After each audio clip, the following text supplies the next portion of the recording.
Friends, మీరు చూస్తున్నది ఉమ్మడి గుంటూరు జిల్లా గురజాల మండలం అంజనాపురం అనే ఒక చిన్న పల్లెటూరు. ఇక్కడ చూడండి, ఒక పంట కాలువ అయితే వస్తుంది. ఈ పంట కాలువని ఎమ్మెల్యే గారు ఎరపతినేని శ్రీనివాసరావు గారు గెలిచిన తర్వాత చక్కగా బాగు చేయించారనమాట. సో పంట పొలాలకి చివరి వరకు నీళ్ళు అయితే అందుతున్నాయి. ఫ్రెండ్స్, ఈ పంట కాలువలోకి నీళ్లు అప్పట్లో ప్రధానమంత్రులు లాల్ బహదూర్ శాస్త్రి, జవహర్లాల్ నెహ్రూ గారు కట్టించిన నాగార్జున సాగర్ డ్యామ్ యొక్క కుడి కాలువ నుంచి వస్తున్న నీళ్ళు అనమాట.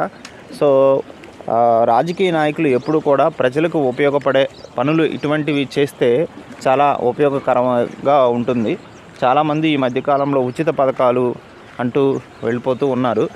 సో దానివల్ల ప్రభుత్వానికి ఆర్థిక భారం ఏర్పడుతుంది. ప్రజలు కూడా సోమరపోతులుగా తయారైపోతారు. సో మాకు ఆ ప్రభుత్వం నుంచి ఇది రాలేదు, ఈ ప్రభుత్వం నుంచి ఇది రాలేదని అంటూ ఉంటారు. సో ఇటువంటి మంచి పథకాలు ప్రవేశపెట్టాలి అనే ఉద్దేశంతోనే ఈ వీడియో చేస్తున్నాను. For more videos like subscribe. Thank you.